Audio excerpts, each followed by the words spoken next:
পঞ্চাশ ওয়াক্ত মেরাজের রাতে নামাজ নিয়ে যখন নামতেছেন, মুসা আলাইহিস সালাম বললেন, আল্লাহ আপনাকে কি দিলেন গিফট? আল্লাহ নবী সাল্লাল্লাহু আলাইহি ওয়াসাল্লাম বললেন, আমাকে গিফট হিসেবে দিয়েছে 50 ওয়াক্ত নামাজ। কয় ওয়াক্ত? 50 ওয়াক্ত। মুসা আলাইহিস সালাম বলে, সর্বনাশ, বলেন কি 50 ওয়াক্ত পড়বে না? আমি তো আপনার আগে দুনিয়াতে নবী হিসেবে এসেছিলাম, আমার ফিল্ড ওয়ার্কের এক্সপেরিয়েন্স আছে, উম্মত চড়াইয়া খাইছি তো আমি জানি পড়বে না। আপনি যে দেখেন কমায় আনা যায় কিনা। পড়ি নাকি আমরা? 5 ওয়াক্ত তো পড়ি না, ঠিক কিনা? তো গেলেন যে বললেন, আল্লাহ মুসা আলাইহিস সালাম তো বলে যে পড়বে না আমার উম্মত, কমায় দেন না।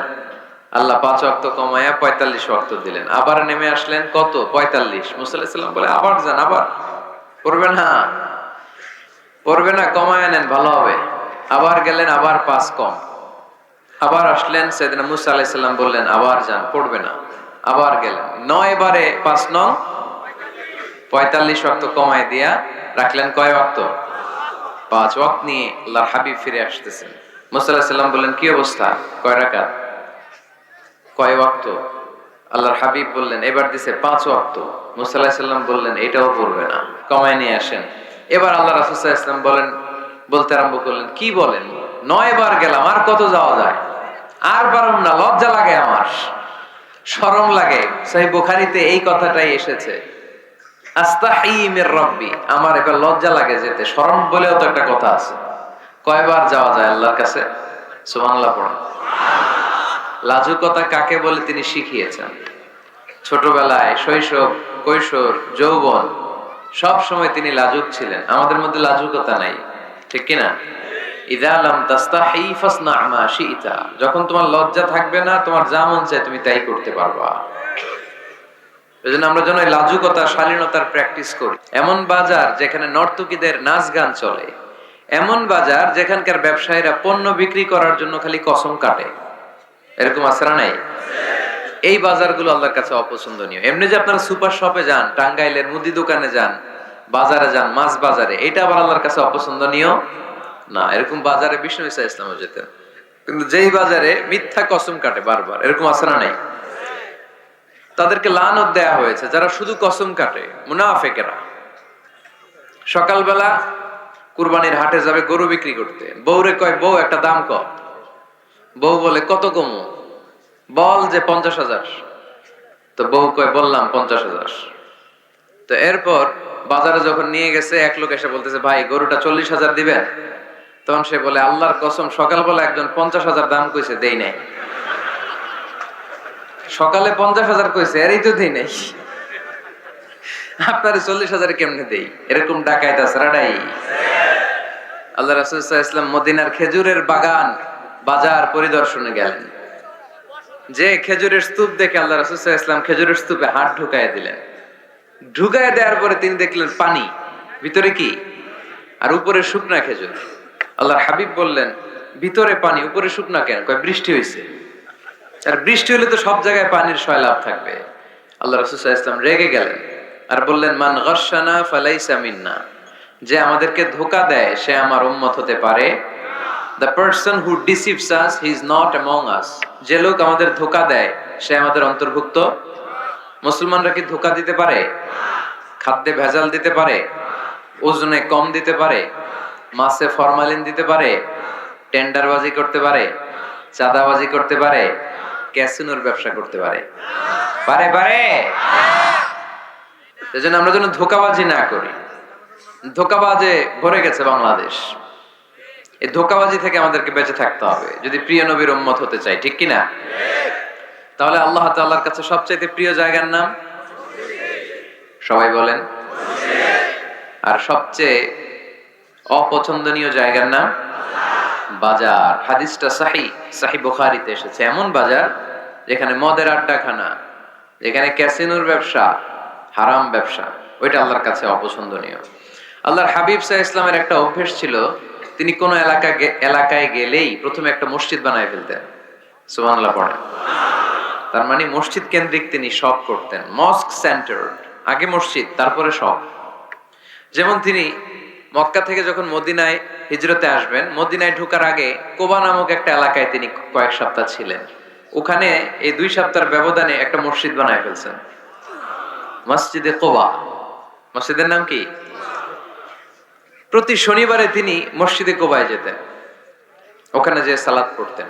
এবং আল্লাহর হাবিব বলেছেন, কেউ যদি, আপনারা যখন মদিনা শরীফে যাবেন, শনিবারে যদি কেউ সকালবেলা আপনারা যে কোবা মসজিদে যে অজু করে, ঘর থেকে অজু করে যে 2 রাকাত সালাত পড়েন, তাহলে উমরা করলে, একটা মাকবুল উমরা করলে যেই সওয়াব, ওই সওয়াব আল্লাহ আমলনামায় দিয়ে দিবেন। কোবা থেকে তিনি মাইগ্রেট করলেন মদিনায়। মদিনাতে যেও তিনি একটা মসজিদ প্রতিষ্ঠা করলেন। মসজিদটার নাম সবাই বলেন, মসজিদে নববী। আল্লাহ রাসূল সাল্লাল্লাহু আলাইহি ওয়াসাল্লাম খুব চমৎকার লোকেশন বাছাই করতে পারতেন। লোকেশন তিনি দেখলেন কোথায় করলে ভালো হয়, কোথায় কোথায় কোথায়, খুঁজতে খুঁজতে এমন জায়গাটা পছন্দ হলো, সেখানে ছিল পুরাতন খেজুরের বাগান, ধ্বংসাবশেষ, আর ছিল মুশরিকদের কবর। আল্লাহর হাবিব বললেন, মুশরিকদের কবরগুলোরে হাড্ডি আর কঙ্কাল সহ উঠায় ফেলো, উঠে আরেক জায়গায় দাফন করো। সুবহানাল্লাহ পড়েন। খেজুর গাছগুলো কেটে সমান করো, ধ্বংসাবশেষ ভেঙে মাটির সাথে গুড়িয়ে দাও, এখানে হবে আমার মসজিদ। স্থাপিত হলো মসজিদে নববী। সুবহানাল্লাহ পড়েন। এখানেই 10 বছর বিষ্ণু ইসা ইসলাম ইমাম ছিলেন, খতিব ছিলেন। এজন্য যারা ইমাম, যারা খতিব, তাদের অনেক দায়িত্ব। তারা বিষ্ণু ইসা ইসলামের রেখে যাওয়া দায়িত্ব পালন করছে। আল্লাহর হাবিবের যে চাকরি ছিল, ইমাম সাহেবদের একই চাকরি। আল্লাহর হাবিবের যে দায়িত্ব ছিল, ইমাম সাহেবদের একই দায়িত্ব, কিন্তু তাদের বেতনটা বড্ড কম এদেশে, তাই না? আহা, সামান্য কিছু বেতন দিয়ে ইমাম মুয়াজ্জিনদেরকে আমরা রাখি, এটা ঠিক না। এজন্য টাঙ্গাইলবাসীদেরকে আমি প্রথম যে মেসেজটা দিতে চাই, ইমাম মুয়াজ্জিন আর খাদেমদের বেতন বাড়ায় দেন। আপনার বেতন বাড়ায় দিবে কে? সভাপতি সাহেব, সেক্রেটারি সাহেব, ক্যাশিয়ার সাহেব, বেতন বাড়ান, ওনাদের বেতন বাড়ায় দেন। আপনাদের জীবনে বরকত দিবে কে? ইমাম মানে নেতা। ইমাম মানে কি? নেতার সাথে যদি আমরা খারাপ আচরণ করি, এটা আমাদের জাতির জন্য কখনোই কোনোভাবে কল্যাণকর হতে পারে না। আল্লাহর হাবিব সাল্লাল্লাহু আলাইহি ওয়াসাল্লাম নিজ হাতে মসজিদ তৈরি করলেন। আমাদের মতো টাইলস আর এয়ার কন্ডিশনের মসজিদ, মসজিদে নববী না, এরকম ছিল না। বালুর ফ্লোর। কিসের ফ্লোর? ছাদ ছিল খেজুর পাতার ছাউনি। বৃষ্টি হলে ওই বালুর মধ্যে কাদামাটি হয়ে যেত, আর ওই কাদামাটিতেই দাঁড়িয়ে নামাজ পড়তেন মুহাম্মদ সাল্লাল্লাহু আলাইহি ওয়াসাল্লাম। সাহাবারা বলতেন, আল্লাহর হাবিব যখন নামাজ পড়ে আমাদের দিকে তাকাতেন, রাআইতু আসারা তিনি ফি জাবহাতিহি, আমরা রাসূলের নাকে এবং কপালে দেখতাম কাদার মাটি মিশে আছে। আল্লাহর হাবিব যখন মুসল্লিদের দিকে তাকাতেন, দেখতেন প্রতিটা মুসল্লি সাহাবীর নাকে আর কপালে কাদার মাটি মিশে আছে। তার মানে আমার নবীর বানানো মসজিদ ছিল কাঁচা, কিন্তু মুসল্লি ছিল পাকা। আমাদের মসজিদগুলো পাকা, কিন্তু মুসল্লিরা কাঁচা। পাকা মুসল্লি হইতে হবে, মসজিদকে আবাদ করতে হবে। কি করতে হবে? আওয়াজ করে বলেন, কি করতে হবে? আমরা মিলে, সবাই মিলে যেন মসজিদকে আবাদ করি, আমরা যেন মসজিদ নির্মাণ করি, সবাই যেন মসজিদ আবাদে অংশগ্রহণ করে। এজন্য আল্লাহ বললেন, ইন্নামা ইয়া'মুরু মাসাজিদাল্লাহি মান আমানা বিল্লাহি ওয়াল ইয়াউমিল আখির ওয়া আকামাস সালাতা ওয়া আতাজ যাকাতা ওয়া লাম ইয়াখশা ইল্লাল্লাহ فعسى أولئك أن يكونوا من المهتدين سبحان الله পড়ে। নিশ্চয়ই মসজিদ আবাদ করে তারা যারা আল্লাহয় বিশ্বাস করে, আখিরাতে বিশ্বাস করে, সালাত কায়েম করে, যাকাত আদায় করে, আল্লাহ ছাড়া কাউরে ভয় পায় না। এই 5টা কাজ যারা দুনিয়ার বুকে করে, তারাই হলো আল্লাহর জমিনে মসজিদের আবাদকারী। ঠিক কি না? ফাআসা উলাইকা ইয়াকুনু মিনাল মুহতাদিন, আশা করা যায় এরাই হলো হেদায়েত প্রাপ্তদের অন্তর্ভুক্ত। সুবহানাল্লাহ পড়ে। এদের কাছে আল্লাহর হেদায়েত আছে। 5টা গুণ আর কোয়ালিটিস থাকবে যারা মসজিদের আবাদ করবে। 1 নাম্বার গুণ, মসজিদের আবাদকারী যারা হবে তারা বিশ্বাস করবে একজনকে, তিনি কে? আবার তাদের 2 নাম্বার গুণ, তারা আখিরাতে বিশ্বাস করবে। মসজিদ যারা আবাদ করবে তাদের 3 নাম্বার গুণ, তারা মসজিদে যে জামাতে সালাত আদায় করবে। ঠিক কিনা? মসজিদ আবাদ করে কিন্তু মসজিদে যায় না, এরকম আছে না নাই? মসজিদের সভাপতি যায় না মসজিদে, সেক্রেটারি যায় না, ক্যাশিয়ার যায় না, আছে না নাই? তো এটা কি আবাদ করলেন আপনি? আপনি সভাপতি, আপনার তো আরো আগে যাওয়া দরকার। যাবেন মসজিদে, আপনি সেক্রেটারি, আপনি যাবেন মসজিদে, যাবেন যে নামাজ পড়বেন। আপনি ক্যাশিয়ার, কোষাধ্যক্ষ, যান না কেন আপনি মসজিদে? আপনি যদি মসজিদ আবাদকারী হতে চান, রব্বে কারিমের খাতায় মসজিদ আবাদকারীদের সাথে নিজের নামটা টুকে নিতে চান, তাহলে মসজিদে যান, ঠিক কিনা? এজন্য আল্লাহ বললেন মসজিদ আবাদকারী তারা যারা আল্লাহর উপর ঈমান আনে, আখিরাতের প্রতি ঈমান আনে, তারা মসজিদে যায়। মসজিদে যে সালাত কায়েম করে, কি করে? সালাতে কায়েম করো, ও সালাতে কায়েম করো, হবে সম্মানী তুমি, হবে জান্নাতি তুমি, হবে সম্মানী তুমি, হবে জান্নাতি তুমি। দিবে কাল হাসরে শীতল ছায়া আরশে আজিম, রব্বিয়াল আলা, রব্বিয়াল আযীম, রব্বিয়াল আলা, রব্বিয়াল আযীম। সুবহানাল্লাহ পড়েন। আউয়ালু মা ইউহাসাবু বিহিল আবদু ইয়াউমাল কিয়ামাতি আস-সালাহ। কিয়ামতের দিন সর্বপ্রথম যে জিনিসটার হিসাব আল্লাহ নেবেন সেটা কি? সালাত। কুরবানির গোশতের সাথে যেটা খায়, তাই না? সালাত মানে নামাজ। এই নামাজের হিসাবটা সর্বপ্রথম আমাদের কাছ থেকে চাইবে কে? আপনার আমলনামার এই হিসাব যদি আপনার জন্য কিয়ামতের দিন সহজ হয়ে যায়, পুরো আমলনামাটারে সহজ করে দিবে কে? আর এই সালাতের হিসাবে যদি গন্ডগোল লাগে, সব গন্ডগোল লাগায় দিবে কে? এজন্য আল্লাহ বললেন মসজিদের আবাদকারী তারা যারা আমার উপরে বিশ্বাস রাখে, আখিরাতে বিশ্বাস রাখে, সালাত কায়েম করে, যাকাত আদায় করে, আল্লাহ ছাড়া কাউকে তারা ভয় পায় না। ওয়ালাম ইয়াখশা ইল্লাল্লাহ, আল্লাহ ছাড়া কাউকে তারা ভয় পায় না। তাদের হৃদয়ে ভয় থাকে একজনের, তিনি কে? ফাআসা উলাইকা ইয়াকুনু মিনাল মুহতাদিন, আশা করা যায় তারাই হেদায়েত প্রাপ্তদের অন্তর্ভুক্ত, ঠিক কি না? কথাটা কার? এখন আমরা মসজিদের আবাদকারী হতে চাই কি চাই না? এই 4-5 জন চান? সবাই মসজিদের আবাদকারী হতে চাই কি চাই না? তাহলে এই 5টা কাজ করতে হবে। আল্লাহর উপর বিশ্বাস, আখিরাতে বিশ্বাস, মসজিদে যে সালাত আদায়, যাকাত আদায়, আর হৃদয়ে আল্লাহর ভয় ছাড়া আর কারো কোনো ভয় থাকতে পারবে না। অনেক জায়গায় দেখেন মসজিদ বানায় আহলে হাদিস জামে মসজিদ, কেন? আহলে হাদিস জামে মসজিদ হবে কেন? আবার অনেক জায়গায় হানাফি জামে মসজিদ, কেন? সমস্যা কি আপনাদের? ভাগ করেন কেন? আল্লাহ রাসূল আসছে মিলাইতে, আমরা খালি কোপায়া কোপায়া ভাগ করে দেই না। ভাগ করবেন না, সবাইরে সব মসজিদে ঢুকতে দিবেন। আহলে হাদিসের ভাইরা হানাফি ভাইদের সাথে মসজিদে সালাত পড়বে, হানাফি মাযহাব যারা মানে তারা আহলে হাদিসের ভাইদের সাথে সালাত আদায় করবে। ঠেলাঠেলি আছে? কাবা ঘরের সামনে কেউ এইভাবে বুকে বাঁধে, আল্লাহু আকবার, এইভাবে দেখছেন না? কেউ এইভাবে, আবার হানাফিরা এইভাবে। মালিকিদের কিছু লোক আছে এরা বাঁধেই না, এমনি ছেড়ে রাখছে। কি করবি কর, বাঁধনো না এইভাবে। হ্যাঁ, এবার কিছু করারও নাই, এরা ছেড়ে দিয়ে নামাজ পড়ে। তো আল্লাহর ঘর এখানে, প্রতিটা নবীর পদ ধুলি লেগেছে যেই মক্কায়, প্রিয় হাবিবের শ্বাস প্রশ্বাস এখনো মিশে আছে এই কাবা ঘরে। আল্লাহর ঘর কাবা বাইতুল্লাহ, ওখানে দাঁড়িয়ে কেউ এখানে, কেউ এখানে, কেউ এখানে, কেউ বাদেই না, কেউ আমিন জোরে, কেউ আস্তে। কোনো ঠেলাঠেলি আছে? তো বাংলাদেশে ঠেলাঠেলিটা আনলো কে? কেন এই ঠেলাঠেলিটা করেন? কথা কি বুঝেন? ঠেলাঠেলির দিন শেষ, ঐক্য গড়ার বাংলাদেশ, চিল্লায় বলো ঠিক কিনা? আমরা ঐক্য চাই। অনেক ভুল বুঝানো হয়েছে আমাদেরকে, অনেক ন্যারো মাইন্ডেড বানিয়ে রাখা হয়েছে। সংকীর্ণতার দিন শেষ, পরিবর্তন হতে শুরু করেছে। মানুষ এখন অনেক চালাক। জনগণের ধোকা দেওয়া, তাওহীদপন্থী মুসলমানদের গোজামিল দিয়ে বুঝ দেওয়ার দিন শেষ। জোরে বলেন ঠিক কিনা? যেটা বলবেন কোরআন সুন্নাহর আলোকে বলবেন। ইসলাম এসেছে মিলানোর জন্য, তা আপনি পিস পিস করেন কেন? আল্লাহ আপনার পিস পিস করে ফেলবে। সবাই ভাই ভাই, মসজিদ সবার।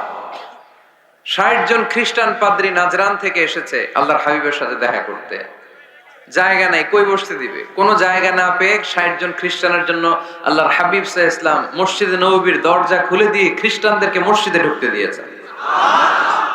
মসজিদে নববীতে খ্রিস্টান ঢুকতে পারে, আর আমাদের আহলে হাদিস মসজিদে হানাফি ভাইরা ঢুকতে পারে না। হানাফি ভাইদের মসজিদে আহলে হাদিসের ভাইরা ঢুকতে পারে না। এটা আপনি পেয়েছেন কোথায়? কেন করেন এগুলো? বাদ দিয়ে দেন। আমরা সবাই এক, চিল্লায় বলেন ঠিক কিনা? আপনারা কি ঐক্য চান? নাকি কিলাকিলি করবেন? আমরা কিলাকিলি চাই, বিভেদ চাই, হিংসা চাই, আর কোন ঝগড়া মারামারি চাই? আমরা চাই ঐক্য। চিল্লায় বলেন কি চাই? আল্লাহ তুমি ঐক্য প্রতিষ্ঠার তৌফিক আমাদেরকে দান করো। আরো জোরে বলি আমিন। এজন্য আল্লাহ বললেন ইন্নামা ইয়ামুরু মাসাজিদাল্লাহ, যারা আল্লাহয় বিশ্বাসী, নামাজ পড়ে, যাকাত দেয়, আল্লাহরে ভয় করে, তারাই মসজিদের আবাদ করে। উমরানুল মাসাজিদ, কেমন করে মসজিদের আবাদ করবেন? এক নাম্বার, মসজিদ নির্মাণের মাধ্যমে মসজিদের আবাদ হয়, ঠিক কি না? আল্লাহর হাবিব বললেন মান বানা লিল্লাহি বাইতান মিন মালিহি বানাল্লাহু লাহু বাইতান ফিল জান্নাহ। নিজের অর্থ ব্যয় করে যে দুনিয়ার বুকে মসজিদ বানায়া দেয়, আল্লাহ তার জন্য জান্নাতে ঘর বানায়া দেয়। ইন্না মিম্মা ইয়ালহাকু আল মুমিনু মিন হাসানাতিহি বা'দা মাউতিহি, মৃত্যুর পরে কোন মানুষ যে সওয়াবগুলো অটোমেটিক সব সময় ধারাবাহিকভাবে পেতে থাকে, তার মধ্যে একটা হচ্ছে দুনিয়াতে সে যদি কোনো মসজিদ বানিয়ে যায়, তার পার্সেন্টেজ সওয়াব যতদিন এই পৃথিবী থাকবে ততদিন আপনার আমলনামায় ওই সওয়াবের পার্সেন্টেজ পাঠিয়ে দিবে কে? তার মানে মসজিদ আবাদের এক নাম্বার পদ্ধতি মসজিদ বানানো, মসজিদ আবাদের দুই নাম্বার পদ্ধতি বারবার মসজিদে যাওয়া, মসজিদে যে জামাতে সালাত আদায় করা। মসজিদের সাথে সম্পর্কের দরকার আছে না নাই? মসজিদে যে জামাতে সালাত আদায় করা, সালাতুল জামাআ তাফদুলু সালাতাল ফারদি বি27 দারাজা। একা নামাজ পড়লে যেই সওয়াব, মসজিদে যে জামাতে পড়লে 27 গুণ সওয়াব হয়ে যায়। এজন্য জামাতে সালাত পড়বেন তো। তার মানে এক নম্বরে পেলাম মসজিদ বানানো, দুই নম্বরে পেলাম মসজিদে যে জামাতে নামাজ পড়া, তিন নম্বরে মসজিদের সাথে হৃদয়টারে ঝুলিয়ে রাখা। মসজিদের সাথে হৃদয়টা ঝুলে থাকবে। 7 শ্রেণীর ব্যক্তিকে আল্লাহ তাআলা কিয়ামতের দিন আরশের নিচে ছায়া দিবে। এর মধ্যে এক শ্রেণীর ব্যক্তি ওই ব্যক্তি যে ব্যক্তির হৃদয়টা সবসময় মসজিদের সাথে ঝুলে থাকে, লেগে থাকে। জোহরের নামাজ পড়ে খালি টেনশন, কিরে আসরের সময় কখন হবে। আসর পরে চিন্তা করে মাগরিবে আমি কই থাকবো, তখন মসজিদ থাকবে কই, নামাজটা হবে কিনা। মাগরিব পড়ার পরে একটাই চিন্তা, ঘুমের আগে এশাটা যেন ঠিক মতো হয়, ঠিক কিনা? এরকম মুসল্লি আছে না নাই? আল্লাহর হাবিব বললেন যারা সব সময় হৃদয়টারে মসজিদের সাথে এইভাবে লাগিয়ে রাখে, আরশের নিচে তাদেরকে সেদিন ছায়া দিবে কে? আল্লাহর আরশের ছায়া ছাড়া ওই দিন আর কোনো ছায়া থাকবে নাকি? আকাশের সূর্য মাথার কাছে নেমে আসবে, জমিনটারে তামার জমিন বানিয়ে দেওয়া হবে, জিহ্বাটা তৃষ্ণার চোটে বের হয়ে নাভি পর্যন্ত কুকুরের মতো ঝুলতে থাকবে। মানুষগুলো চিৎকার মারবে, কোনো ছায়া নাই আরশের ছায়া ছাড়া। ওই আরশের ছায়ার নিচে ওই ব্যক্তিকে আল্লাহ ছায়া দিবেন যার হৃদয়টা মসজিদের সাথে লেগে থাকে, সবসময় মসজিদের সাথে মনটা পড়ে থাকে। এরকম আছে না নাই? মসজিদে বারবার যেতে চায়। মসজিদে যাওয়ার জন্য যতগুলো কদম ফেলবেন, প্রতিটা কদমে আপনার মর্যাদা এক স্ট্যাটাস, এক তলা বাড়ায় দেয় কে? গুনাহগুলো মাফ করে দেয় কে? আবার মসজিদে যদি কোনো দিনই হালাকায় বসেন, আল্লাহর রহমত চারদিক থেকে আপনারে বেষ্টন করে ফেলে, আল্লাহর ফেরেশতারা আপনাদের জন্য দোয়া করতে থাকে। তাহলে মসজিদ আবাদের এক নাম্বার নমুনা হলো মসজিদ বানানো। মসজিদকে আবাদ করার দুই নাম্বার নমুনা হলো মসজিদে জামাতের সাথে সালাত আদায় করা। মসজিদ আবাদের 3 নাম্বার নমুনা হলো হৃদয়টা মসজিদের সাথে ঝুলিয়ে রাখা। মসজিদ আবাদের 4 নাম্বার নমুনা হলো নিজ হাতে মসজিদকে পরিষ্কার পরিচ্ছন্ন রাখা। মসজিদ ঝাড়ু দিচ্ছেন কে কে? দেখি হাত তোলেন। প্রত্যেকদিন দেন?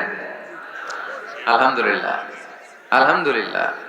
এটা সাইয়েদনা ইব্রাহিম আলাইহিস সালাম আর ইসমাঈল আলাইহিস সালামের ডিউটি ছিল। ডিউটিটা দিছিল কে? চিল্লায় বলেন কে? আল্লাহ বললেন তাহহিরা বাইতিয়া লিত-তাইফিনা ওয়াল আকিফিনা ওয়ার রুকআইস সুজুদ। মসজিদেরি ঝাড়ু বারদার ও কামারে হাত শোনো আমারে মুনাজাত। পড়েন, শোনো শোনো ইয়া ইলাহি আমারে মুনাজাত, শোনো আমারে মুনাজাত। পড়েন আমিন। খাদেম ঝাড়ু দিল কিনা? মসজিদের ফ্লোর মুছলো কিনা? মুয়াজ্জিন হুজুর মসজিদ ঝাড়ু দিল কিনা? মসজিদে বালু আছে কিনা? সবাই যে চেক করে। দায়িত্ব কি শুধু খাদেমের আর মুয়াজ্জিনের কাঁধের উপরে নাকি আমাদের কাঁধেও মসজিদ পরিচ্ছন্ন রাখার দায়িত্ব আছে না নাই? দুইজন নবীকে আল্লাহ বললেন, সাইয়েদনা ইব্রাহিম যাকে উপাধি দিয়েছেন আল্লাহ খালিল, আমার মসজিদ পরিষ্কার করো, বাপ বেটা মিলে ঝাড়ু দাও। সাইয়েদনা ইসমাইল ইব্রাহিম মসজিদ ঝাড়ু দিতে পারলে আপনি কোন লাট সাহেব হয়েছেন? কি হয়ে গিয়েছেন আপনি? মনে জ্বালা, যন্ত্রণা, ঘরে মারামারি, শান্তি নাই, মসজিদে চলে যান, মসজিদ মুছে দেন, একটু ঝাড়ু দিয়ে দেন, আপনার ঘরের সব অশান্তিরে শান্তি বানায় দিবে কে? মনের জ্বালা যন্ত্রণা দূর করে দিবে কে? এই জন্য হৃদয়ে যদি কষ্ট থাকে, জ্বালা যন্ত্রণা থাকে, অসুখ থাকে, অশান্তি থাকে, মসজিদে যান, মসজিদটা ঝাড়ু দেন, এতিমের মাথায় হাত বুলায় দেন, হৃদয়টারে প্রশান্ত করে দিবে কে? তাহলে এই কাজগুলো করার মাধ্যমে আমরা মসজিদ আবাদ করবো। রাজি আছেন? কিছু আদব মেনটেন করে যেতে হবে, ঠিক কিনা? ওযু ছাড়া ঢোকা যাবে? ওযু নিয়ে ঢোকার দরকার আছে না নাই?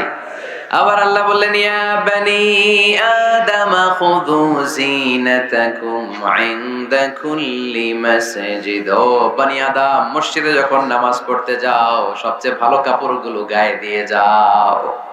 আদেশটা কার? কিন্তু আমরা যখন মসজিদে ঢুকি সবচেয়ে ছিঁড়া পাড়াটা পরে ঢুকি, আছে না নাই? পুরান দুরান ছিঁড়া পাড়া যেটা আর চলে না ওইটা গায়ে দেয়া যায়। আর বিয়ের অনুষ্ঠানে সুন্নাতে খাতনা, পহেলা বৈশাখ, এসো হে বৈশাখ তোমারে আদর করি, 31st নাইটে যখন প্রোগ্রামে যাই, বিশ্ব ভালোবাসা দিবসে যখন ভালোবাসা করতে যাই, তখন সুন্দর সুন্দর পাঞ্জাবি আছে না নাই? তখন নতুন জামা, বিশ্ব ভালোবাসা দিবস আসতেছে, ওইটা কি দিবস? বেহায়া দিবস। আমার কিশোরগঞ্জে মাহফিল ছিল গত বছর এই ভালোবাসা দিবসের দিয়ে, দেখি সবগুলার হাতে গোলাপ ফুল। গোলাপ ফুল শেষ, পুরো কিশোরগঞ্জের সব গোলাপ ফুল শেষ। ফুলের দোকানে যাই দেখলাম কিচ্ছু নাই, কয় হুজুর গত রাতেই শেষ। বিশ্ব বেহায়া দিবস, এগুলোর সাথে আমাদের কোনো সম্পর্ক নাই। আমাদের সবচেয়ে ভালো জামাটা আমরা মসজিদে পরে যাব। আমরা দুনিয়ার কাউরে দেখাতে চাই না, আমরা যা করি দেখাতে চাই একজনকে, তিনি কে? তাহলে মসজিদের প্রথম আদব ওযু করে ঢুকবো। 2 নাম্বার আদব, সব চাইতে ভালো জামাটা গায়ে দিয়ে মসজিদে ঢুকবো। 3 নাম্বার, ঢোকার সময় বাম পা দিয়ে ঢুকবো। কোন পা? আর বের হওয়ার সময় বিশ্বনবী বললেন, মসজিদে যখন ঢুকবে এই দোয়াটা পড়ো, আউযু বিল্লাহিল আযীম ওয়া বিওয়াজহিল কারীম ওয়া সুলতানিহিল কাদীম মিনাশ শাইতানির রাজীম। এই 4টা শব্দ দিয়ে এই দোয়াটা যে পড়বে, এই দোয়াটা পড়ার সাথে সাথে শয়তান চিৎকার মারে আর ঘোষণা দেয়, আজকের দিনের জন্য আমার ওয়াসওয়াসা থেকে তুই মুক্ত হয়ে গেলি। আফসোস করে শয়তান বলে, তোরে তো আর কিছু করা গেল না, তোর উপরে আর কোনো খবরদারি নাই, আজকে সারা দিনের জন্য তোর রবের কাছ থেকে তুই প্রোটেকশন পেয়ে গেলি, আজকে শেষ, কালকে ধরবো তোরে, কালকে ধরবো, আজকে শেষ। এই জন্য এই দোয়াটা পড়বেন, আউযু বিল্লাহিল আযীম ওয়া বিওয়াজহিল কারীম ওয়া সুলতানিহিল কাদীম মিনাশ শাইতানির রাজীম। এই রেকর্ড হইতেছে ইউটিউবে, শুনে নিন, এটা পড়বেন। এরপরে নবীর একটা সালাম দিবেন, আসসালামু আলাইকা আইয়ুহান নবী ওয়া রাহমাতুল্লাহি ওয়া বারাকাতুহু। তারপরে ডান পা দিয়ে ঢুকবো আমরা। মসজিদে ঢোকার সময় কোন পা? সবাই বলেন আরো জোরে, মনে থাকবে, ভুল হবে না তো? আর ডান পা দিয়ে পড়বো, আল্লাহুম্মা ইফতাহলি আবওয়াবা রাহমাতিক, ও আল্লাহ তোমার রহমতের দরজা আমার জন্য খুলে দাও। পড়েন আমিন। আর যখন বের হব তখন বাম পা দিয়ে বের হবো। কোন পা? সবাই বলে, মনে থাকবে? ছেলে মেয়েদেরকে শিখানো যাবে? বাচ্চারা কি শিখাবেন? ঢোকার সময়, বের হওয়ার সময়, ঢোকার সময়, বের হওয়ার সময়, আর বের হওয়ার সময় পড়ব, আল্লাহুম্মা ইন্নী আসআলুকা মিন ফাদলিক, আল্লাহ আমি আপনার কাছে ফদল চাই। ঢোকার সময় রহমত চাই, বের হওয়ার সময় ফদল। ফদল মানে রিজিক। রিজিক কি মসজিদে থাকে না মসজিদের বাইরে? এজন্য আল্লাহ বলেন, ফাইদা কুদিয়াতিস সালাতু ফান্তাশিরু ফিল আরদি ওয়াবতাগু মিন ফাদলিল্লাহ ওয়াযকুরুল্লাহা কাসীরান লাআল্লাকুম তুফলিহুন। যখন সালাত শেষ হয়ে যায়, জমিনের মধ্যে ছড়িয়ে পড়ো, জমিনে কাজ কর্ম শুরু করে দাও, কর্মচাঞ্চল্যতা দিয়ে জমিনটাকে ভরে তোলো, আর আল্লাহর কাছে ফদল চাও, রিজিক চাও। রিজিকের মালিক কে? তাহলে মসজিদে কি পাওয়া যায়? রহমত। ওই একজন কয় রিজিক না, রহমত। মসজিদে কি পাওয়া যায়? সবাই বলেন। এটার ক্লাস মনে করবেন, তাহলে খেয়াল থাকবে। মসজিদের ভিতরে কি পাওয়া যায়?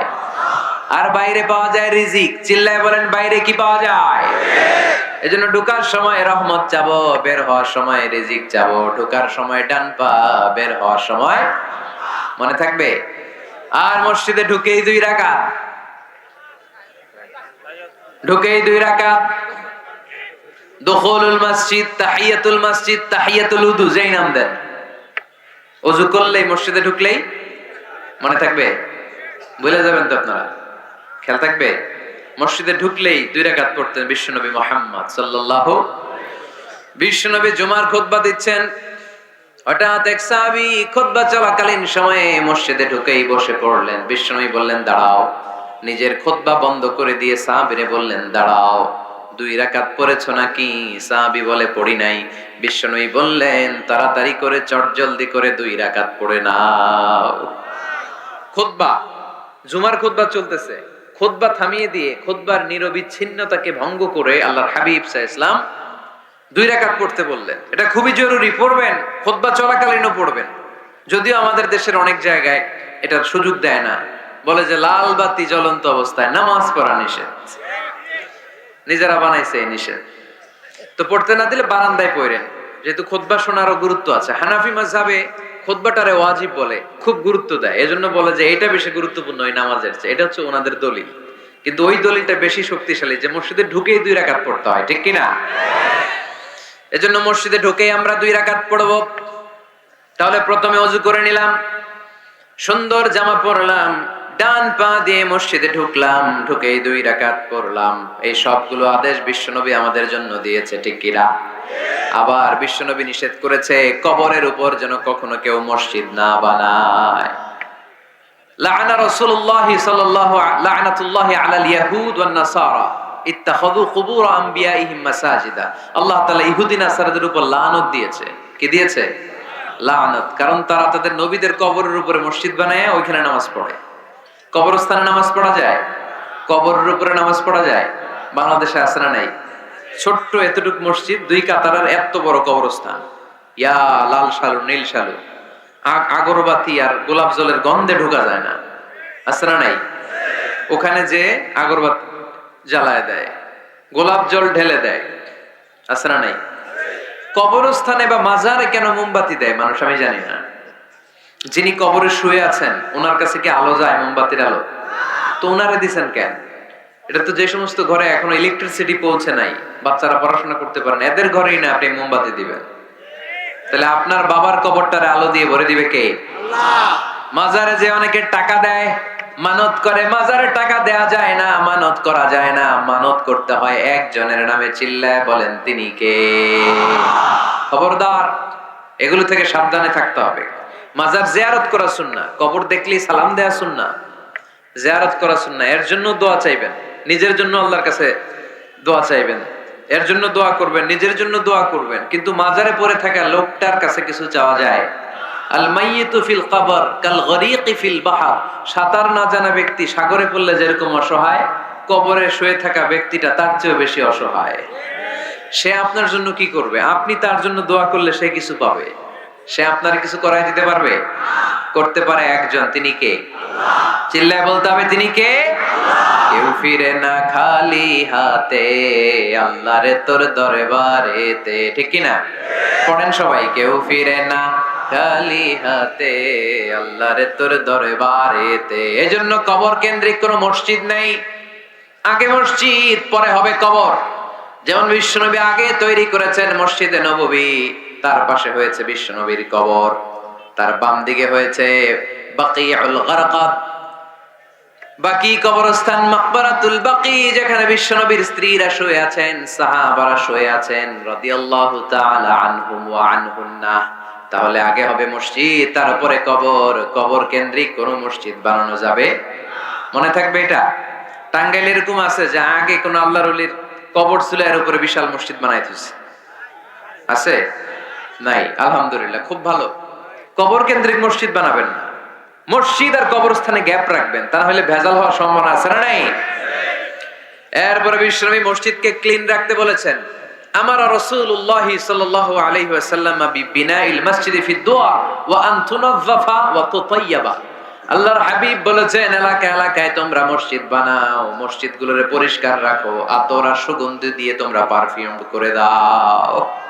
মসজিদটারে সুগন্ধযুক্ত করে রাখবেন, পারফিউম করে রাখবেন। আরব দেশে মসজিদে বাখুর জ্বালিয়ে দেয়, উদ জ্বালিয়ে দেয়, মসজিদে ঢুকলেই কলিজাটা ঠান্ডা হয়ে যায়, নামাজ পড়তে মনে চায়, কোনো দুর্গন্ধ নাই।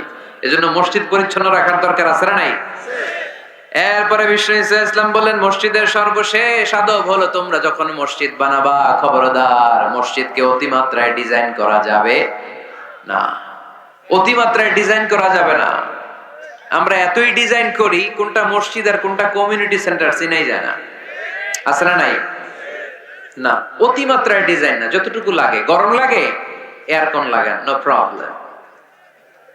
নিচে সমস্যা, সিম্পলি টাইলস দিয়ে দেন।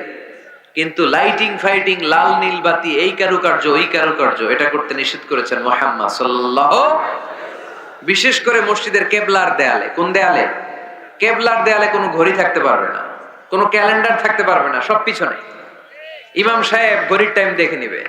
সামনে ক্যালেন্ডার থাকলে নামাজের সময় ক্যালেন্ডারের ভিতরে যে মাদ্রাসা মসজিদ, ওইখানে নজর পড়ার সম্ভাবনা আছে না নাই? বিভিন্ন জিনিস লেখা থাকে, নামাজও পড়ি, ওইটাও পড়ি, আছে না নাই? নামাজ পড়ে কয়টা বাজলো, ঘড়ির দিকে নজর পড়ার সম্ভাবনা আছে না নাই? এই জন্য কেবলার দেয়ালটা যদি সাদা মাঠা রাখা যায় সেটাই ভালো। আপনার নজর থাকবে সেজদার দিকে।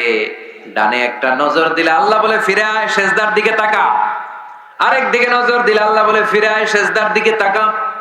আবার যদি টাইলসের দিকে নজর দেন, আল্লাহ বলে ফিরে আয়, সেজদার দিকে তাকা। আবার যদি নজর দেন, আল্লাহ রেগে যে বলে লা হাজাত আলী ইলা সলাতিক, তোর এই নামাজের কোনো দরকার আমার নাই। যে আল্লাহ তাআলাকে খুশি করার জন্য সালাত পড়তে আসলাম, উনি যদি বলে তোর এই নামাজের দরকার আমার নাই, তো কার জন্য সালাত পড়লেন আপনি? এজন্য মসজিদের সামনের ওয়ালে যত কম ডিজাইন হওয়া যায়, ঘড়ি, ক্যালেন্ডার ইত্যাদি ইত্যাদি, লেখা জোখা, এগুলো সামনে না, এগুলো পেছনে দিতে পারলে ভালো। ইভেন জায়নামাজের মধ্যেও কাবা ঘরের ডিজাইন আছে না নাই? এটা ইহুদিদের ষড়যন্ত্র। আমরা বোকা শোকা মুসলমান, ওরা সর্বপ্রথম জায়নামাজের মধ্যে কাবা ঘরের ডিজাইন দিছে। কোন ডিজাইন? আর আমরা মুসলমানরা মনের অজান্তে নিজের কাবারে নিজে লাথি মারি। কথা বলেন, কথা বলেন। এজন্য খবরদার, কোন মসজিদের ডিজাইনওয়ালা, কোন কাবা ঘরের নমুনাওয়ালা, মসজিদুল আকসার গম্বুজওয়ালা, মসজিদে নববীর কোন গম্বুজওয়ালা জায়নামাজ আমরা কিনবো না। আমরা না কিনলে ওদের ব্যবসা শেষ, ঠিক কিনা? ফ্রেশ জায়নামাজ কিনবেন। কি জায়নামাজ? ফ্রেশ। সিম্পলি ফুল হইতে পারে, সাদা হইলে আরো ভালো। ফ্রেশ কোন মসজিদ, বিশেষ করে কাবার ডিজাইনওয়ালা তো কিনাই যাবে না। ওইটার মধ্যে দাঁড়ায় আছে ইমাম সাহেব, আছে না নাই? মনে থাকবে, মনে থাকবে। এজন্য বিশ্বনবী বললেন, মসজিদ নির্মাণ করো, মসজিদের সাথে হৃদয়টারে ঝুলিয়ে রাখো। কিয়ামতের দিন এই মসজিদের ওসিলায় জান্নাতের বাড়ি বানায় দিবে কে? আবার বিশ্বনবী বললেন, লা তুসাদ্দুর রিহাল ইল্লা ইলা সালাসাতি মাসাজিদা। এই দুনিয়ার বুকে 3টা মসজিদের দিকে শুধু বিশেষ সওয়াবের উদ্দেশ্যে ভ্রমণ করা যায়। এই 3টা মসজিদ ছাড়া বিশেষ সওয়াবের উদ্দেশ্যে পৃথিবীর কোনো মসজিদে ভ্রমণ করা যাবে। আপনি ডিজাইন দেখতে যাইতে পারবেন। এই যে বললেন যে কি একটা হইছে, 200 কত গম্বুজ? 201 গম্বুজ, সুন্দর একটা বানাইছে, দেখতে যাই, যাওয়া যাবে। নামাজ পড়তে মনে চায়, ওইটাই যাওয়া যাবে, কিন্তু ওইখানে বেশি সওয়াব হবে, এই নিয়তে যাওয়া যাবে? You cannot say it any journey expecting special virtue except 3 mosques, the mosque of Haram, the mosque an-Nabawi, the Masjid al-Aqsa, ঠিক কি না? এই 3টা মসজিদ ছাড়া বিশেষ সওয়াবের নিয়তে পৃথিবীর কোন মসজিদে ভ্রমণ করা যায় না। তবে দেখতে যাওয়া যায়, এটার আর্কিটেকচারাল ডিজাইন দেখার জন্য, এটার ক্যালিগ্রাফিক্যাল ডিজাইন, এটার ইকোসিস্টেম এটা কেমন করে করেছে, কতটুকু জায়গা, ডিজাইনটা কেমন, এটা দেখার জন্য যেতে পারবেন। কিন্তু এই 201 গম্বুজে নামাজ পড়লে সওয়াব 3 গুণ হবে, এরকম ধারণা করা যাবে? বাইতুল মুকাররমে পড়লে এত গুণ সওয়াব, এই ধারণা করা যাবে? ইন্না আউওয়ালা বাইতিন উদিআ লিন-নাসি লাল্লাযী বিবাক্কাতা মুবারাকা। সর্বপ্রথম যে এই ঘরটা আল্লাহ তাআলা জমিনের মধ্যে স্থাপন করলেন, ওই ঘরটা হলো মসজিদুল হারামের মাঝখানের কাবা ঘর। এই ঘরটা অবস্থিত যে শহরের মধ্যে, শহরের নাম বাক্কা, এখনকার নাম মক্কা। সুবহানাল্লাহ পড়েন। মক্কার আগের নাম বাক্কা। কোরআনে বাক্কার কথা আছে। এবং হজ উমরা করতে গেলে দেখবেন যে অনেক হোটেল আছে, হোটেলের নাম ফুন্দুক বাক্কা। ফুন্দুক বাক্কা মানে বাক্কা হোটেল। মক্কার আগের নাম কি? বাক্কা। এখান থেকেই বিষ্ণু ঈসা ইসলাম ইসরা শুরু করেছেন। মেরাজের আগের ধাপ নাম ইসরা। এই মসজিদে 1 রাকাত নামাজ পড়লে 1 লক্ষ রাকাতের সওয়াব দেয় কে? সুবহানাল্লাহ কইতে পারলেন না? পৃথিবীর আর কোন মসজিদে 1 রাকাত পড়লে 1 লক্ষ রাকাতের সওয়াব হয়? আপনাদের 201 গম্বুজে বললে, বাইতুল মুকাররম, পৃথিবীর কোন মসজিদে পড়লে হবে? শুধুমাত্র কেবলমাত্র মসজিদুল হারামে 1 রাকাত সালাত পড়লে 1 লক্ষ রাকাতের সওয়াব আমলনামায় দিবে কে? এজন্য আল্লাহ বললেন, ওখানে যাও, হাইসুমা তুয়াল্লু ফাওয়াল্লু ওজুহাকুম শাতরা, যেখানে যাইবা, দুনিয়ার যেখানেই থাকো না কেন, কাবা ঘরের দিকে হয়ে নামাজ পড়াকে আবশ্যক করেছে কে? পৃথিবীর যেখানেই যান, কোন দিকে হয়ে নামাজ পড়বেন? কাবা, টু দ্য ডাইরেকশন অফ কিবলা। আপনি অবাক হবেন, অস্ট্রেলিয়ায় একটা শহর আছে সিডনি। এই সিডনি শহরে একটা জঙ্গল আছে। এই জঙ্গলে একটা গাছ আছে, যে গাছটা মানুষের মতো রুকু করে আছে, টু দ্য ডাইরেকশন অফ কিবলা, তাও কিবলামুখী হয়ে। পত্রিকার কাটিং দেখেছেন না আপনারা? অনেক ক্যালেন্ডারেও আছে। গাছ, ইউটিউবে দেখেছেন, গাছ রুকু করে আছে টু দ্য ডাইরেকশন অফ কিবলা, কিবলামুখী হয়ে মানুষের মতো। সুবহানাল্লাহ পড়ে।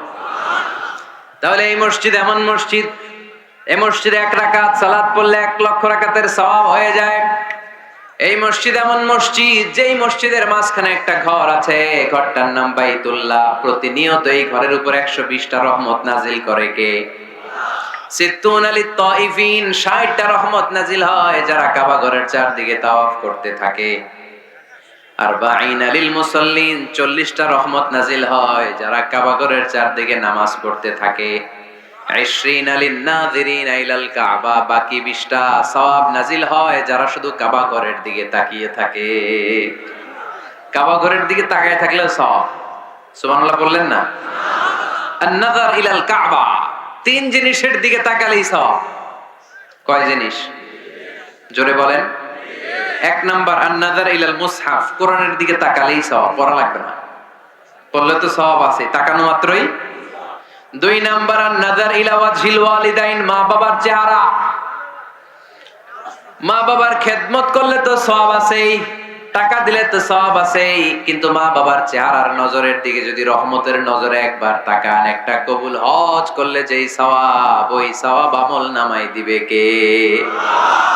মা বাবা এমন জিনিস আমরা চিনলাম না তো। কইলাও নিয়ে যান আপনি, কই হাদিয়া নিয়ে যান, আসল পীর সাহেব তো আপনার ঘরে। আপনার আব্বা সবচেয়ে বড় পীর সাহেব, আপনার আম্মা জান আপনার জন্য সবচেয়ে বড় পীর সাহেব। গোটা বিশ্বের সব পীর সাহেব যদি 50 বার করে কোরআন খতম দিয়ে 1 গ্লাস পানির মধ্যে ফু দেয়, আর আপনার আব্বা শুধু বিসমিল্লাহ বলে যদি 1 গ্লাসের পানিতে ফু দেয়, ওই গ্লাসের পানির ফুটা আল্লাহর কাছে কবুল হয়ে যাবে। এজন্য বিশ্বনবী বলতেন, জান্নাতু তাহতা আকদামি উম্মাহাতিকুম, ও দুনিয়ার মানুষেরা শোনো, দুনিয়ার পুরুষ মানুষদের পায়ের নিচে থাকে জুতা, জুতার নিচে থাকে বালু আর মাটি, আর দুনিয়ার বুকে এক একটা মায়ের পায়ের নিচে থাকে তার সন্তানদের জান্নাত। ওগো মা তুমি এই ধরনের শ্রেষ্ঠ নেয়ামত, তোমারই পদ তলে রয়েছে জান্নাত। ওগো মা তুমি এই ধরনের শ্রেষ্ঠ নেয়ামত, তোমারই পদ তলে রয়েছে জান্নাত। সুবহানাল্লাহ পড়ে। কি মা? এই মারে আমরা চিনি না। লাউ কাতা'তা জিলদাক, তোমার গায়ের চামড়া কেটেও যদি মাকে জুতো বানিয়ে দাও, ওই যে ছোটবেলায় দুধ খাইছিলা, 1 ঢোক দুধের শোধ আদায় হবে না। 1 ঢোক দুধের শোধ আদায় হবে না। ওই মা। 3 বার বললেন আল্লাহ রাসূল এই মায়ের কথা। কয়বার? আল্লাহর হাবিব বললেন মা মা মা, তারপরে মা কয়বার? বাবা কয়বার? তার মানে ইসলাম মাকে দিয়েছে স্বর্ণ পদক, ইসলাম মাকে দিয়েছে রৌপ্য পদক, ইসলাম মাকে দিয়েছে ব্রোঞ্জ পদক, বাবাকে দিয়েছে সান্ত্বনা পুরস্কার। ঠিক কিনা? তিনবার যদি মা হয়, একবার যদি বাবা হয়, তাহলে স্বর্ণ পদক কে? রৌপ্য পদক, ব্রোঞ্জ পদক, সান্ত্বনা পুরস্কার। সুবহানাল্লাহ কইতে বললেন না? ওই মায়ের চেহারার দিকে যদি রহমতের নজরে একবার তাকান, কবুল হজের সওয়াব আছে না নাই? তাহলে এক নাম্বার কোরআনের দিকে নজর করলে সওয়াব, দুই নাম্বার মা বাবার চেহারার দিকে নজর করলে সওয়াব, তিন নাম্বার আল্লাহর কাবা ঘরের গিলাফের দিকে যখন নজর করে তাকাবেন 20টা রহমত নাজিল করবে কে? বিশ্বনবীর কবর থেকে মিম্বার পর্যন্ত জান্নাত, রাউদাতুম মিন রিয়াদিল জান্নাহ, এটা দুনিয়ার বুকে একটা জান্নাতের টুকরা। কোন সুবহানাল্লাহ। ওখানে নামাজ পড়ার জন্য খুব ধাক্কাধাক্কি হয়। পুরো মসজিদে নববীর কার্পেটের এক কালার, ওইটার কার্পেটের আরেক কালার। যারা হজ উমরা করেছেন দেখে এসেছেন, জায়গা পাওয়া যায় না, খুব ধাক্কাধাক্কি হয় ওই জায়গাটাতে সালাত পড়ার জন্য। এটা হচ্ছে দ্বিতীয় মসজিদ শ্রেষ্ঠত্বের দিক থেকে। তৃতীয় মসজিদ হচ্ছে মসজিদে আকসা, ফিলিস্তিনে। আহা, এই দুইটাতে যাওয়ার সুযোগ হইলো ওইটাতে যাওয়ার সুযোগ নাই। ইসরায়েলি হায়নাদের দখলে। চিল্লায় এখন ঠিক কিনা? আমরা আল্লাহর কাছে চাই আমরা মসজিদুল হারাম, এই মসজিদ নববীতে যেমনে সালাত পড়তে পারি, বাইতুল মাকদাসে যেও যেন সালাত পড়তে পারে। আল্লাহ তুমি তৌফিক দাও। বাইতুল মাকদাসে 1 রাকাত পড়লে 250 রাকাতের সওয়াব, আরেক বর্ণনা এসেছে 500 রাকাতের সওয়াব। এই তিনটার পরে দুনিয়ার যত বড় মসজিদ হোক না কেন সবগুলোর সওয়াব সমান। সুবহানাল্লাহ পড়েন। তাহলে আমরা মসজিদ আবাদ করতে চাই, কি করতে চাই? এই মসজিদ হচ্ছে আমাদের মুসলমানদের সামাজিক ঐক্যের কেন্দ্রবিন্দু। সামাজিক ঐক্যের কেন্দ্রবিন্দু আমাদের মসজিদ। বুঝতে হবে, এটা খ্রিস্টানদের চার্চের মতো, এটা ইহুদিদের সিনাগগের মতো, এটা শিখদের গুরুদুয়ারার মতো গতানুগতিক কোনো ইবাদত গাহ বা উপাসনা কেন্দ্র নয়। এটা আমাদের ঐক্যের ভিত্তি। চিল্লায় বলেন ঠিক কি না? বিশ্বনবী মসজিদে নববী থেকে সব করেছেন। বিশ্বনবীর মসজিদে নববীটাই ছিল ক্যান্টনমেন্ট, সেনাবাহিনীর ক্যান্টনমেন্ট ছিল এটা। বিশ্বনবীর মসজিদে নববী ছিল গণভবন, আমার নবীর মসজিদে ছিল বঙ্গভবন। এইখানেই ছিল সুপ্রিম কোর্ট, হাই কোর্ট। এখানে বসে বিশ্বনবী যুদ্ধের জন্য সেনা প্রেরণ করতেন। এখানে বসেই বিশ্বনবী বেকারদের কর্মসংস্থান করতেন। এখানে বসেই বিশ্বনবী বিধবা নারীদের জন্য ভাতার ব্যবস্থা করে দিতেন। এই মসজিদের মধ্যে বসেই বিশ্বনবী আহলে সুফার সাহাবীদেরকে হাদিসের শিক্ষা দিতেন। সুবহানাল্লাহ পড়েন। এজন্য মসজিদের নানামুখী ব্যবহার আছে। আমরা শুধু এটা ইবাদতের জন্য রাখছি, কিন্তু বিষ্ণু ঈসা ইসলাম এটাকে নানা কাজে লাগিয়েছেন। আমাদের মসজিদগুলোকে আমরা শুধুমাত্র জিকির আর সালাতের জন্য নির্ধারণ করেছি, কিন্তু বিষ্ণু ঈসা ইসলাম নানামুখী কাজ এই মসজিদের ভেতরে করেছেন। মসজিদে নববী বাচ্চাদের জন্য উন্মুক্ত ছিল। মুসলমানদের মসজিদ খ্রিস্টানদের গির্জার মতো না, হিন্দুদের মন্দিরের মতো না, ইহুদিদের সিনাগগের মতো না, শিখদের গুরুদুয়ারার মতো না। মুসলমানদের মসজিদ এটা মুসলমানদের সামাজিক ঐক্যের প্রাণ কেন্দ্র। ঠিক কি না? মসজিদে নববী সবার জন্য খোলা। বাচ্চারা যেত, আমরা কি বাচ্চাদেরকে মসজিদে যেতে দেই? কি করি? ধমক দেই। বিশেষ করে মুরব্বী বাবারা ধমক দেয়, রেগে যায়। সব মুরব্বীরা না, সব মুরব্বীদেরকে আমি এক পাল্লায় মাপছি না। মুরব্বী বাজানেরা যারা আছেন, বাচ্চাদেরকে মসজিদ থেকে তাড়িয়ে দিয়েন না, ধমক দিয়েন না। আজকে যে ধমক দিয়ে তাড়াই দিছেন, আর আসবে না। ঠিক কিনা? আর আসবে না। একবার যদি তিক্ত অভিজ্ঞতা নিয়ে একটা ছোট্ট সোনামণি মসজিদ থেকে বের হয়ে যায়, তারে আর কোনোদিন মসজিদ মুখী করা যাবে না। আর ওরে যদি আপনি একটা চকলেট দেন, প্রত্যেকটা ইমাম সাহেবের উচিত মসজিদে চকলেট নিয়ে যাওয়া। বাচ্চা দেখলেই চকলেট দিতে হবে। ঠিক কিনা? ওর স্মৃতিতে এটা থাকবে, বড় হয়ে গল্প করবে আমাদের এলাকায় এক ইমাম ছিল, চকলেট দিত আমাদেরকে। কত সুন্দর, কত সুন্দর অভিজ্ঞতা থাকবে তার। আর যদি ধমক দেন, বলবে ইমাম আসলে একটা বদের আড্ডি, মসজিদে ঢুকলে আমগরে ঠ্যাঙ্গাইতো খালি, বলবে না এটা। আর চকলেট দিলে আজীবন আপনারা স্মরণ রাখবে। এজন্য বাচ্চাদেরকে কখনো মসজিদ থেকে তাড়িয়ে দেওয়া যাবে না। মসজিদে নববীতে যদি বাচ্চা ঢুকতে পারে, আমাদের মসজিদে কি সমস্যা? তুরস্ক একটা দেশ আছে, নাম শুনছেন? তুরস্কের মসজিদের দেয়ালে দেয়ালে লেখা থাকে, জামাত চলাকালীন অবস্থায় পিছনে যদি বাচ্চাদের কিচির মিচির, চিৎকার চেঁচামেচি, হই হুল্লোড়ের আওয়াজ আপনি শুনতে না পান, তাহলে নেক্সট জেনারেশনকে নিয়ে আপনি চিন্তায় থাকেন, কারণ আপনার নেক্সট জেনারেশন নাতিপুতি এগুলো নামাজই হচ্ছে না। ঠিক কিনা? পিছনে যদি আমাদের নাতিপুতি চিৎকার চেঁচামেচি করে, তার মানে দে আর অন দ্য রাইট ট্র্যাক, তারা আসল লাইনে আছে, মসজিদে এসেছে। যদিও আজকে দুষ্টামি করে, সময়ের বিবর্তনে, কালের আবর্তনে বয়সটা একটু বড় হলেই ও বুঝে যাবে এখানে দুষ্টামি করা যায় না, এখানে ইবাদত করতে হয় একজনের, তিনি কে? কিন্তু ওকে আসার সুযোগটা তো দিতে হবে। আপনি যদি ধমক দিয়ে বের করে দেন, আর কোনোদিন আসবে? মুরব্বীরা, আর কোনোদিন আমরা বাচ্চাদেরকে ধমক দিব না, ইনশাআল্লাহ বলেন। মুরব্বীরা বলেন ইনশাআল্লাহ। বিশ্বনবীর মসজিদে নববীতে প্রথমে দাঁড়াতো পুরুষ সাহাবারা, তারপরে দাঁড়াতো হিজড়ারা, তারপরে দাঁড়াতো ছোট্ট বাচ্চারা, একেবারে শেষ দিকে দাঁড়াতো নারীরা। ঠিক কিনা? কিন্তু আমরা নারীদেরকে মসজিদে ঢুকতে দেই না। এই জন্য বাজারে যদি বের হয়, কলেজে যদি যায়, লম্বা সময়ের জন্য ঘর থেকে বের হইলে নামাজগুলো কাজা হয়ে যায়। ঠিক কিনা?